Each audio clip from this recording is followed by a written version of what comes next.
എൻ്റെ ചേട്ടനാണ് എൻ്റെ ഹീറോ എന്ന് ഒരു അനിയനോ അനിയത്തിയോ പറഞ്ഞാൽ ആ ചേട്ടന് പിന്നെ വേറെ ഒന്നും വേണ്ട. ലോകം മുഴുവനും അവൻ്റേതാണെന്ന് അവൻ വിശ്വസിക്കും. അപ്പോഴാണ് പാരൻസിൻ്റെ ഭാഗത്തുനിന്ന് ഒരു ചോദ്യം, ഈ കുട്ടികൾ തമ്മിലുള്ള ഈ ബഹളം എങ്ങനെയാണ് ഡിപ്ലോമാറ്റിക് ആയിട്ട് സോൾവ് ചെയ്യുന്നതെന്ന്. ഒന്നാമതായിട്ട് പറയാനുള്ളത്, എല്ലാത്തിനും ജഡ്ജായിട്ട് ഒരു പാരന്റ് ഇരുന്ന് സൂപ്പർവൈസ് ചെയ്യേണ്ട കാര്യമില്ല. അവർ തമ്മിൽ അടിച്ച് ജയിച്ച് തോറ്റ് വിട്ടുകൊടുത്ത് ഒക്കെയാണ് അവരുടെ ജീവിതം പഠിക്കുന്നത്. അവരുടെ കോൺഫ്ലിക്റ്റ് അവർ നേരിടുമ്പോഴാണ് അവർ സ്ട്രോങ്ങർ ആവാൻ വേണ്ടിയിട്ട് പല മാർഗ്ഗങ്ങൾ സ്വീകരിക്കാൻ പഠിക്കുന്നത്. അതവർ ചെയ്യട്ടെ.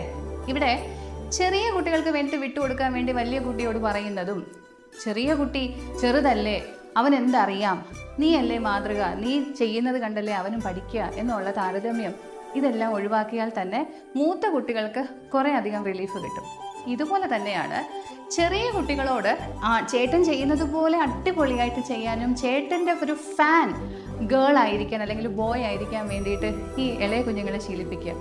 എൻ്റെ ചേട്ടനാണ് എൻ്റെ ഹീറോ എന്ന് ഒരു അനിയനോ അനിയത്തിയോ പറഞ്ഞാൽ ആ ചേട്ടന് പിന്നെ വേറെ ഒന്നും വേണ്ട. ലോകം മുഴുവനും അവൻ്റേതാണെന്ന് അവൻ വിശ്വസിക്കും. ആ വിശ്വാസം തന്നെ മതി അവർക്ക് അവരെ അങ്ങോട്ടും ഇങ്ങോട്ടും തുണയായിട്ട് ജീവിതകാലം മുഴുവനും എന്നും ഉണ്ടാവാൻ. അപ്പോൾ ഇതൊക്കെ വീട്ടിലെ ശീലിപ്പിക്കേണ്ട ചെറിയ ചെറിയ കാര്യങ്ങളാണ്. ഇതെല്ലാം തീർച്ചയായും ശ്രദ്ധിക്കൂ. Because you are the mindful parent.